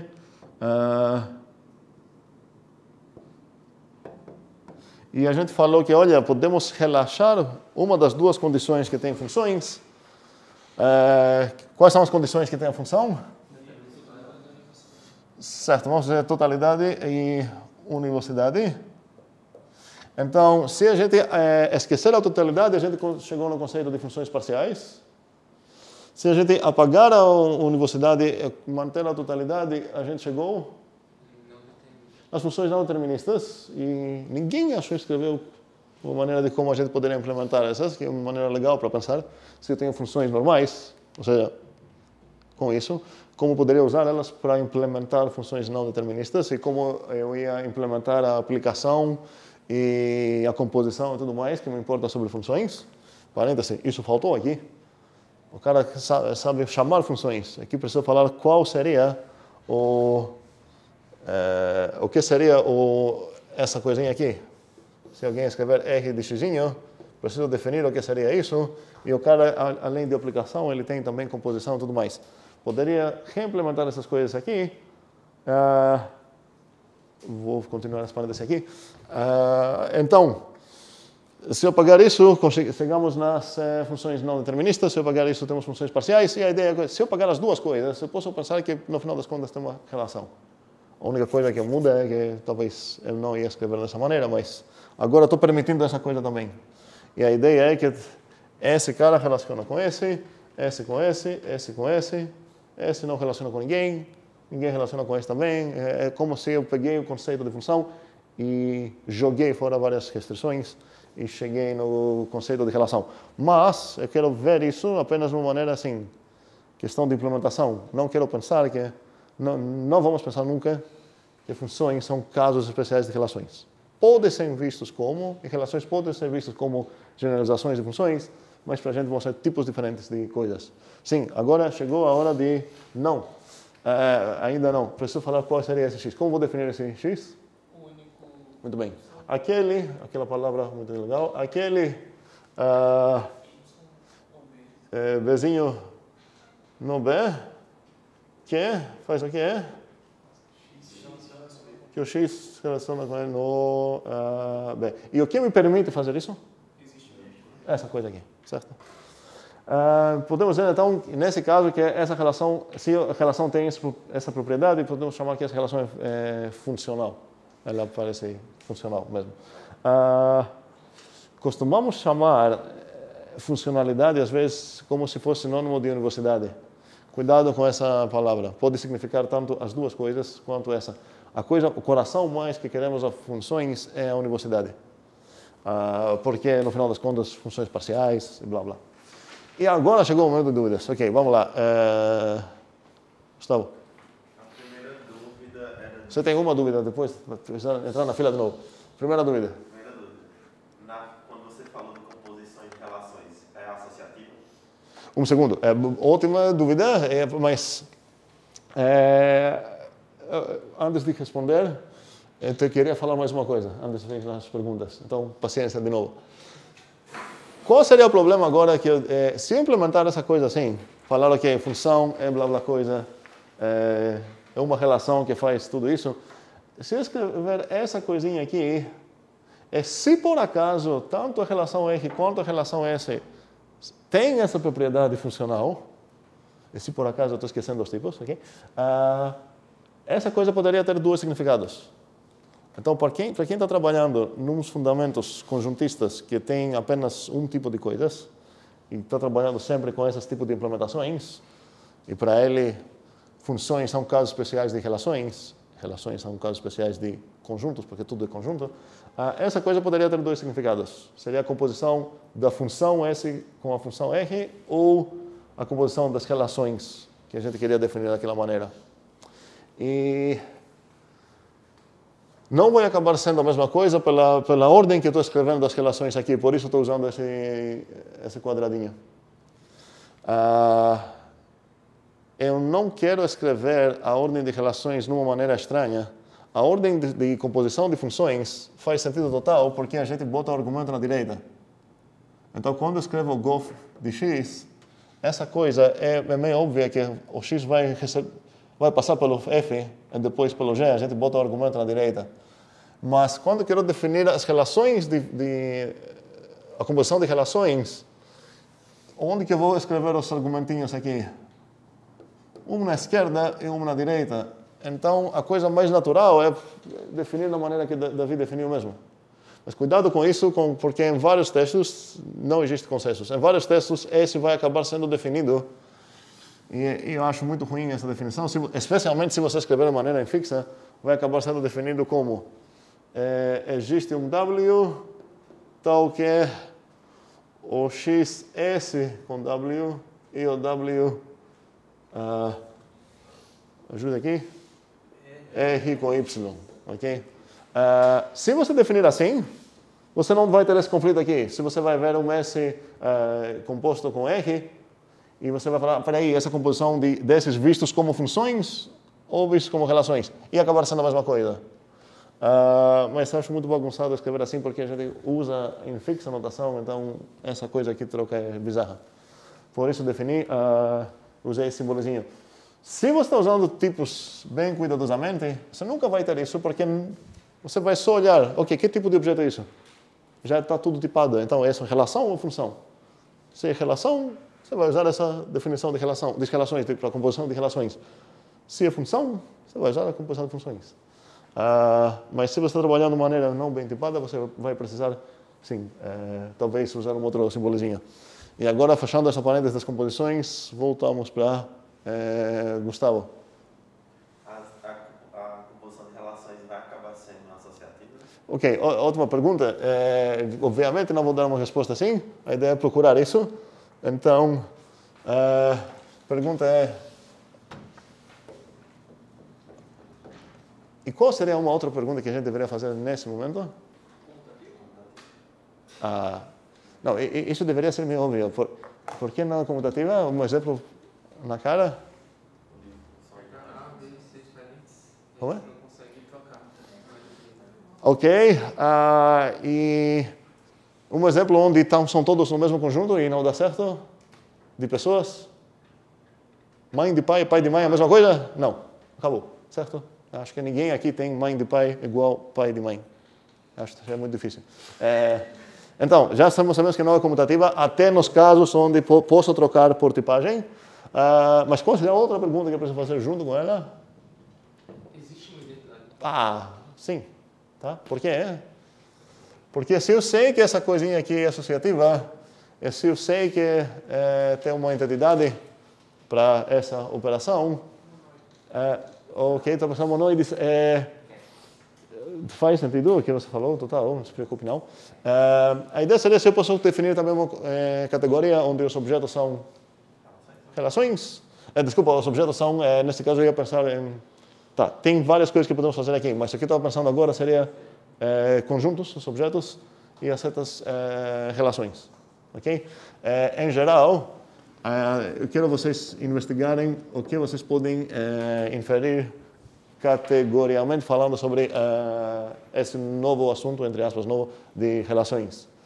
Sobre associatividade, deveria ser bem trivial demonstrar isso, certo? Pelo menos qual seria o alvo? Eu vou pegar o quê? Quantos conjuntos eu preciso aqui? 4. Certo? Preciso 3 relações, então 4 conjuntos na forma geral. E eu quero ver se essa coisinha aqui é igual a essa coisinha aqui. Certo? Com relações. Faz sentido o que eu escrevi? Eu deixei isso implícito. O que significa iguais? Para todo azinho e para todo dezinho, esses dois caras concordam. Procurem ver. Outra, próxima. Não tem ninguém que chegamos a ver? Sim. Que apaguei, sim. Qual era? Quando a gente estava falando sobre a união e a intersecção, dá para ver isso como produto e coproduto? Ok, mas isso tem a ver com esse homework aqui. Vai acabar tendo. Mas Tá. eu tive a dúvida antes. Entendi, mas eu ia falar que esse vai ser esse é um dos homeworks para perguntar aqui. Nessa categoria de relações, tem produtos e coprodutos e quais iam acabar sendo esses produtos e coprodutos? Outra dúvida, sim? Quando você estava falando lá no começo de relações unidas para fazer o... Eu só defini umas coisas meio gratuitas. Até agora, quais foram? Foi a oposta. Vamos catalogar essas coisas um pouco aqui.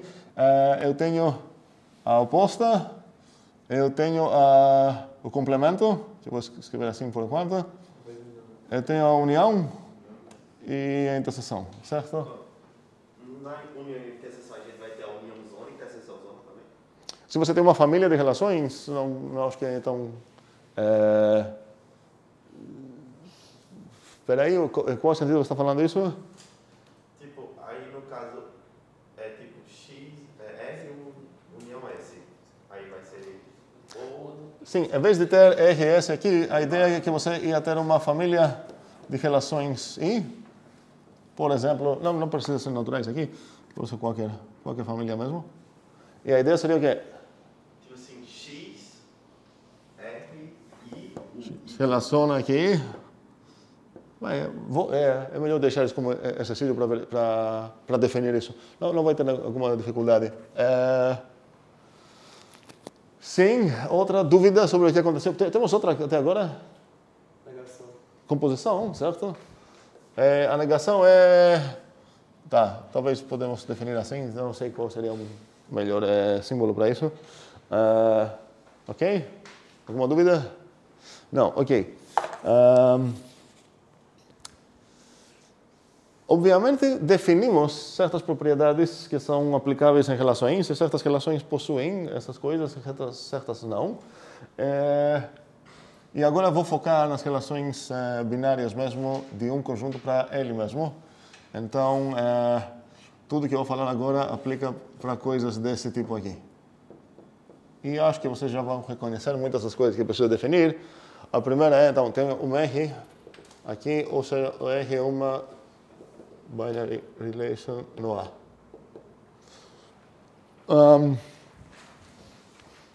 Quando vou chamar a R reflexiva?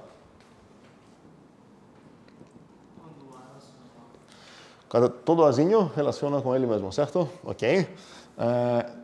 Importante coisa perceber, essas noções que estou definindo são aplicáveis nesse tipo de coisas. Certo? As relações são objetos na minha mesa que estou estudando agora e estou falando que essa relação é reflexiva ou não. Então, reflexiva, o R significa...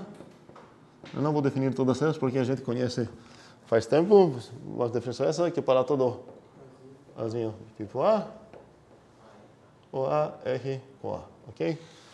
Outras que quero destacar aqui é transitiva, que significa o que é? Que é para todo ABC, se o A relaciona com B e o B relaciona com C, garanta o A relaciona com C. Se tem essas duas coisas, eu vou chamar a R de pré-ordem, muito bem. E se ainda mais ela tem, vamos lá, dois caminhos aqui. Se ela é simétrica, o que significa simétrica? Se o A, ela garanta que para todo A e B, se o A relaciona com B, o B relaciona com A. E nesse caso, se ela tem as três propriedades, vou chamar como?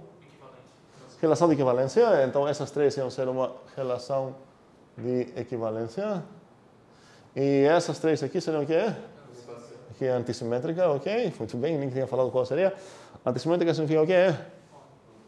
Que o ARB e o BRA, cuidado, que implica? A igual B. Não tenho direito aqui de trocar igualdade, certo? E continuar chamando antissimetria. E se tem essas três aqui, seria ordem parcial. Ordem, ou ainda, para especificar ainda mais parcial. Faz sentido? Todas essas, já conhece todas as palavras aqui. Tem vários outros nomezinhos e propriedades que podemos ter. Alguém pode adivinhar o que significaria circular? Não tem nada a ver com o circular da UFN. Qual é? Ela chega, certo? É A, R, B, C, muito bem. Muito bem, C, R, A, certo? Tem várias propriedades lá, faz sentido brincar um pouco para demonstrar, ok, se tem essas propriedades, vai ter essa também. Não vamos resolver algum exercício desse, acho que não está coisa da famosa altura, mas faz sentido brincar com essas coisas pouco. As importantes grandes coisas para nós seriam as ordens e as relações de equivalência. E a gente tem estudado coisas de relações de equivalência, a gente vai redescobrir umas coisinhas agora, que a gente já descobriu para quem estava aqui na álgebra. E a gente já lembra, eu espero, deste conjunto de funções e relações 1, o que é partição. O que é uma partição? No coração? Separa o conjunto em várias partes juntas de vez, se junta tudo. Certo, preciso que... Então, vamos lá. A partição seria... O que seria uma partição de A? Onde o A é que tipo de coisa? É um conjunto. E que tipo de coisa seria a partição de A? Seria 7 de 7 de A. Ok, muito bem. E para chamar isso de partição, eu preciso ter três propriedades. Como são essas? As partes são disjuntas. Como? As partes. São disjuntas 2 a 2. Sim. O que mais? O vazio não O vazio não faz parte da partição. E o que mais? E aí a noção acaba sendo igual. Ok, muito bem. Então lembramos aqui uma partição. E relação de equivalência com partições tem uma relação muito íntima, porque para cada... Eu vou escrever assim, para a relação de equivalência num conjunto A, eu consigo achar uma maneira de mapear qualquer relação de equivalência para uma partição de A. Opa. E vice-versa, dada qualquer partição, eu consigo fornecer uma relação de equivalência. E ainda mais, o que eu posso falar desses caminhos? São inversos. Sim, são exatamente inversos. E se você começar uma relação de equivalência aqui, você solicitar qual a partição baseada... Vamos lá, isso seria... como posso chamar essas funções? Tá. Não vou ter um nome bom aqui. E esse seria... Então a ideia é que se você compor, pegar a tua partição depois, no que você vai achar na partição que você vai chegar, solicitar qual seria a relação de equivalência, você vai chegar na própria relação de equivalência que você começou e outro caminho também, certo? E seria bom demonstrar essas coisas novamente para praticar. Como a gente definiria isso? Vamos tentar definir isso. Qual seria a tua partição? Quero uma função que vai daqui para cá. Ela vai... Como vou escrever isso?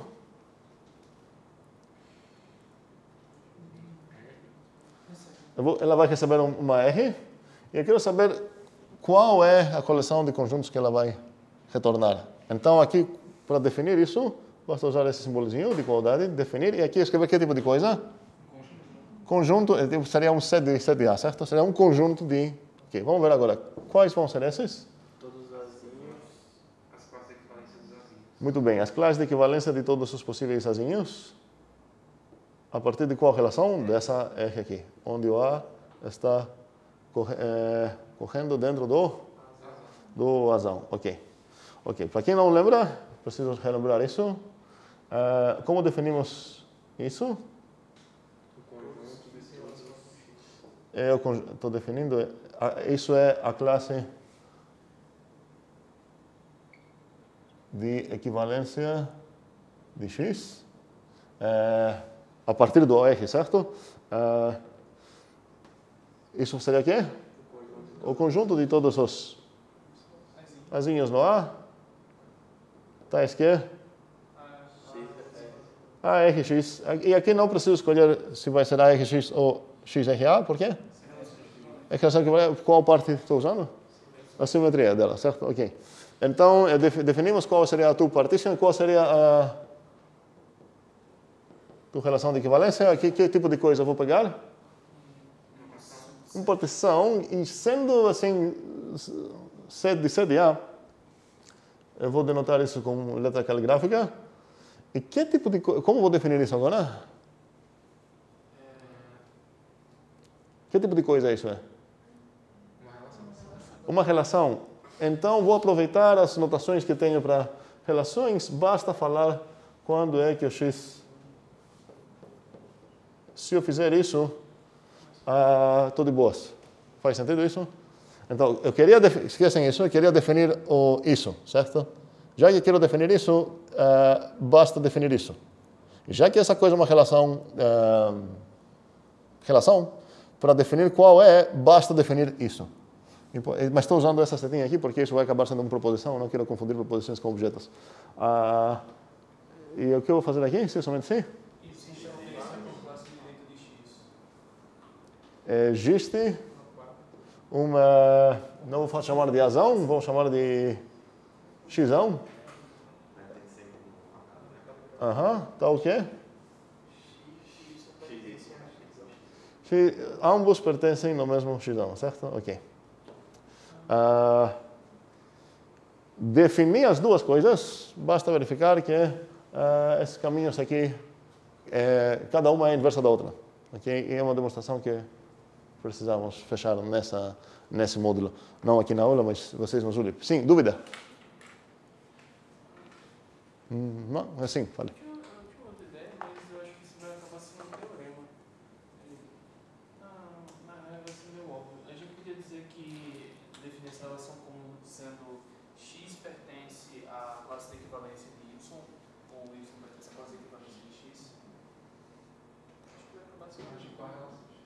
Você entra no escopo. Tu está falando aqui? Trocar isso?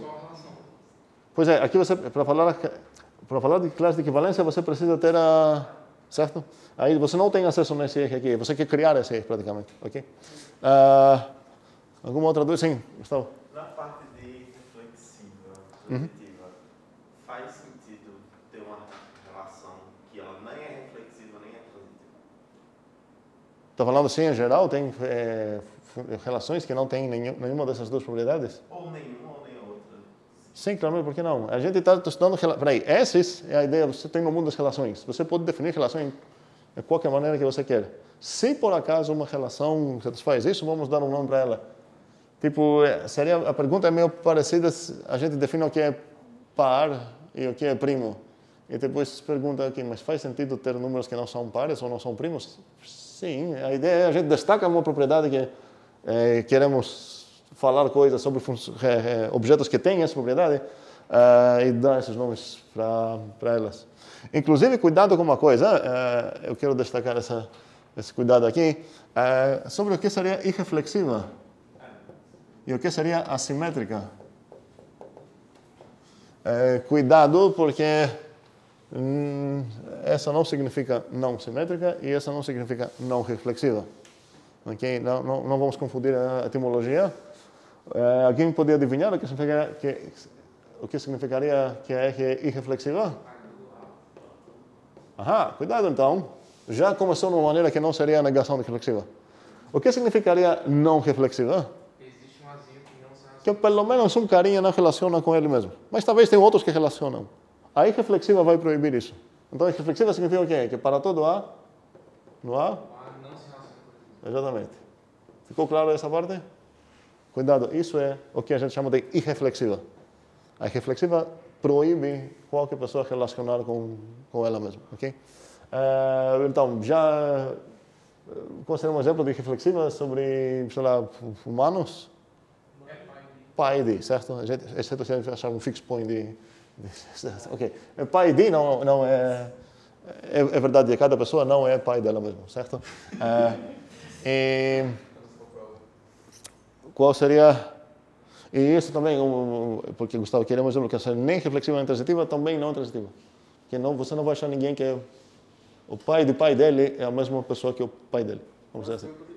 Como é? Tá. Vamos entrar nesse assunto lá. Assimétrica é que significaria o que é parecido aqui?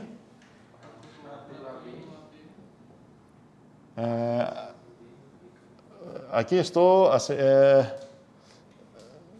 os dois são tipo A, certo? Que seria o que é?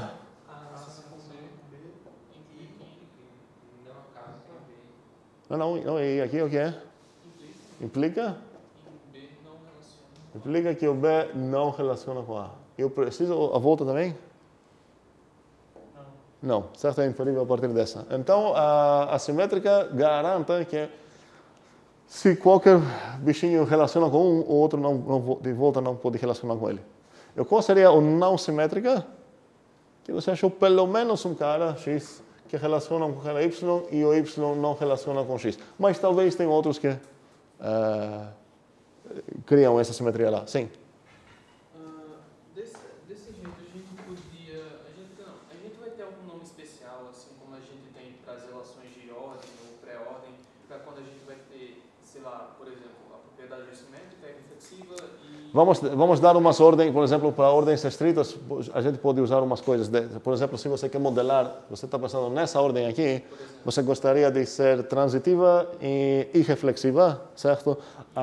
Sim, tem combinações para nomes também, mas aqueles que a gente vai estudar realmente são esses dois. E dentro de ordens a gente vai especificar um pouco mais adjetivos lá. Alguma dúvida? Ok, nenhuma dúvida.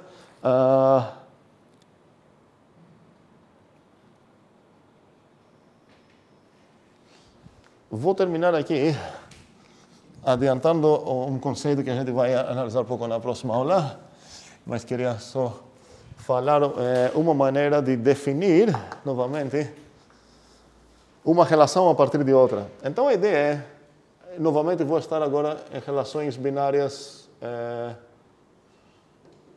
de um conjunto só. Como posso desenhar o diagrama interno dessa relação? Aqui o A, certo? Aqui tem os bichinhos dela, vou botar números agora, 2, 3, sei lá, 4, 5, 6, 7. Esses são bichinhos do A. E a ideia é que eu posso botar setinhas. Não vou usar bundas aqui, mas vou botar setinhas aqui para dizer essa informação seria o quê? Se eu desenhar essa coisa. Ou um relaciona a partir dessa relação que estou definindo aqui. Supostamente esse é o diagrama ideal de uma relação R. E aqui desenhei o fato que um relaciona com 5. Certo? Faz sentido isso? Ok. Agora, podemos dizer que com isso, se meu conjunto A é realmente esse conjunto aqui, desenhar as setinhas, eu já defini a relação ou falta alguma informação mais?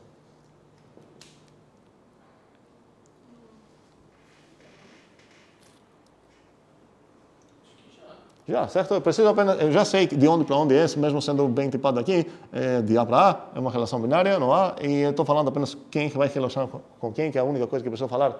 Então, a partir desse desenho, eu sei que o 4 não relaciona com 3, eu sei que o 5 não relaciona com 1, e eu sei que o 5 não relaciona com 5, ok? Agora, se eu falar, ok, eu estou definindo uma relação simétrica, uma relação reflexiva, e vou desenhar ela assim, dá para entender o que é implícito aqui? Sim, então eu sei agora que o 4 relaciona com 4 pelo fato que eu falei que ela é reflexiva. E se eu falar que ela é simétrica, como posso simplificar meu desenho de... Antigamente eu precisava botar setinhas aqui, talvez tinha uma setinha aqui, talvez tinha uma setinha aqui. Se eu quero falar, ok, vou definir uma relação simétrica, qual? Eu posso tirar decapitar todas, certo? Brutal, mas deu certo. Então agora eu posso falar, ok, uma relação simétrica, vou desenhar assim. Se ela é relação de equivalência, como posso me ajudar também no desenho?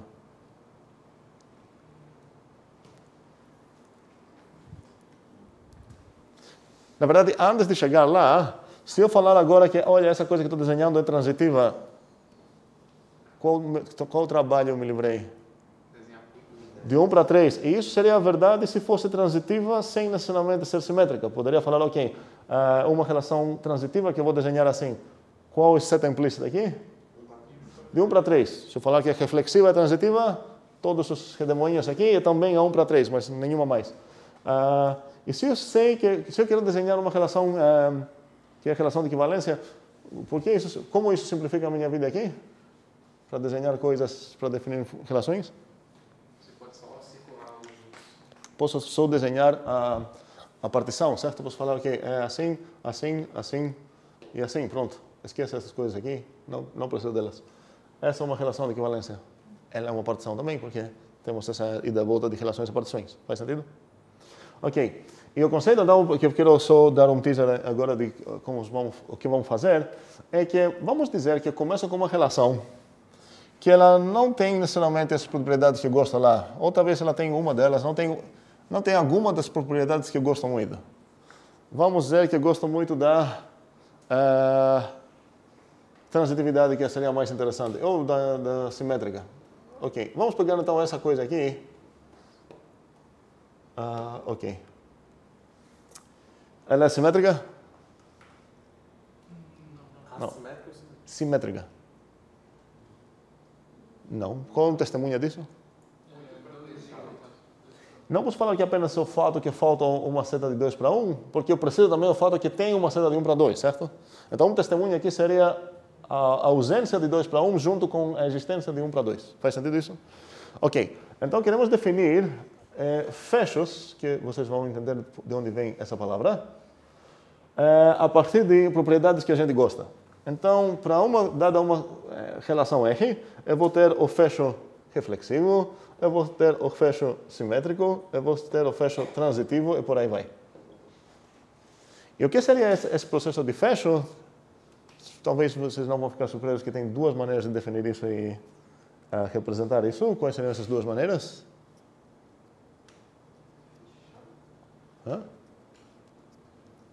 Sei só o subconjunto que é reflexivo, o que tem essa propriedade. Um segundo, eu vou começar com essa coisa. Vamos dizer que eu gosto muito de coisa transitiva, então quero ver qual seria o fecho transitivo dessa relação. Só 4, 5, 3. Como é? 4, 5 e 3. 4, 5, 3 são números, como assim? Um segundo, vamos lá.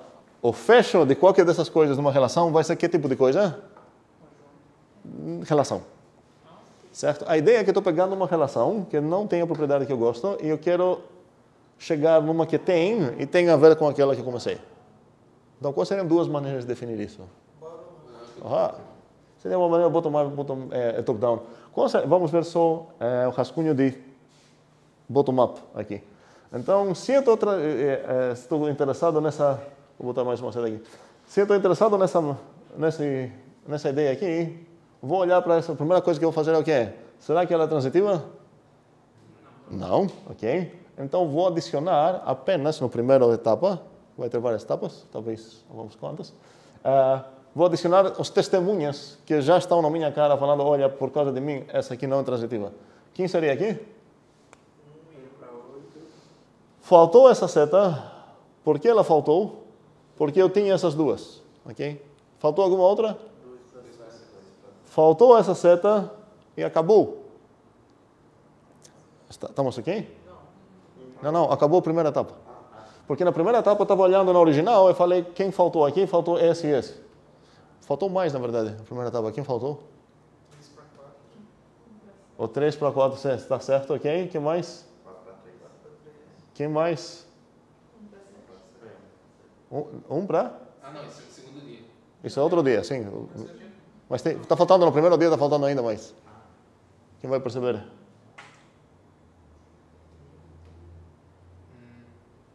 Acho que não. Falta? Não, já botamos. Quem é? De quem? 5 para 5. De 5 para 5. E esse também? E esse também. Mesmo que não me interesse sobre... Eu falei que eu estou focado nessa, não estou nem aí para a reflexividade. Mas a transitividade aqui, já que tinha esse caminho, me obrigou a adicionar o 4 no 4. E já que tinha esse caminho, me obrigou a adicionar o 5 para o 5 e o 3 para o 3. Faz sentido isso? Ok, agora que adicionei esse segundo dia que eu vou fazer, vou ver as novas setinhas que foram adicionadas, adicionar elas e tudo mais. No final das contas, qual vai ser a minha relação? Como vou definir o fecho transitivo da relação R? Eu defini qual seria a relação, vamos dizer, o R1, certo? Qual seria o R2, blá, blá, blá. Recursivamente, a ideia é definir o Rn mais 1.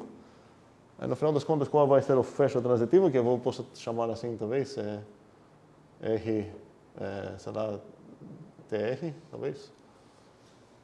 Relação de equivalência do Não equivalência. Se eu tivesse interesse nas três no mesmo tempo, eu gostaria de aproximar uma relação de equivalência. Agora, estou só interessado sobre a transitividade, não estou nem aí para as outras propriedades. Então, mas a minha pergunta é, se eu já defini todas essas etapas, os dias, o primeiro dia, segundo dia, blá, blá, como vou acabar definindo a coisa geral? Seria a disjunção de todas da união.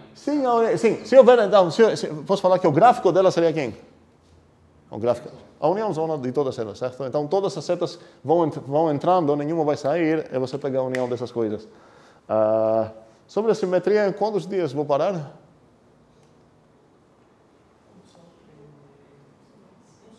No próximo dia já parei, certo? Porque todas as setas que estavam lá, já vou ganhar as contrárias, não tem alguma... já cheguei num ponto fixo aqui, certo? E a reflexividade em quantos dias? Um só. O que vai acontecer? Vou ganhar só todas as testemunhas. A transitividade é a coisa que é um pouco mais interessante aqui. Para vocês pensarem como seria a definição top-down de cada uma delas, e seria bom tentar definir isso de uma maneira que não muda muito realmente olhando nessas definições. Se a gente consegue definir de uma maneira mais geral. Então, forma que se chegar um cara a falar uma nova propriedade que a gente nunca viu na vida, a gente vai entender o que significaria o fecho sobre aquela propriedade, mesmo que a gente nunca encontrou antes. Um clicker e a gente vai sair correndo.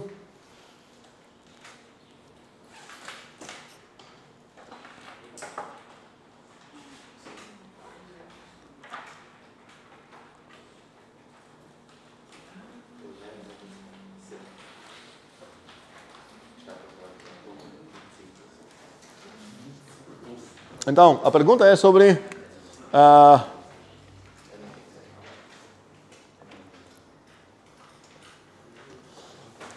Sobre o fecho transitivo e o fecho simétrico, ok?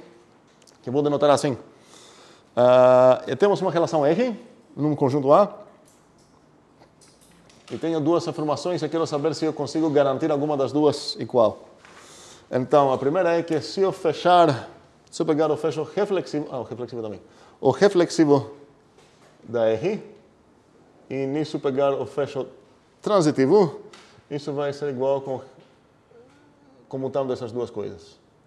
Então a pergunta é, faz alguma diferença se você fechar primeiramente pela reflexividade e depois fechar com transitividade, ou se você se importa com as duas, você só fala, fecha aí com as duas sem especificar qual seria a ordem. E a próxima seria sobre a transitividade e a simetria. Então seria T de S de R, será que isso é igual a S de T de R? Então, se você fechar primeiramente a partir da simetria, e no que chegou na tua mesa agora fechar pela transitividade, vai ser a mesma coisa ou não. E Carlos quer já votar sem saber nada, ok? Tudo bem, aceitável. Aqui eu consigo apenas a I, e não a 2. Aqui eu consigo realmente garantir a 2. Aqui são as duas, both, e aqui é nenhuma. E isso é homework óbvio, não é realmente resolutivo aqui, quero ver a intuição como é. Entendemos a pergunta pelo menos? Imagino. Vamos lá, vamos votar. Carlos, Davi, Matheus, Isaac, Juliana, Caio, Maria, Gustavo, Ian, Emanuel, tem mais? Não? Ok. Ok, coisa interessante. 7 pessoas aqui, 0 pessoas aqui, 2 e 1, ok? Não vou falar qual a resposta certa. É homework. Qual é? Não vou falar isso. Okay? E até quarta-feira.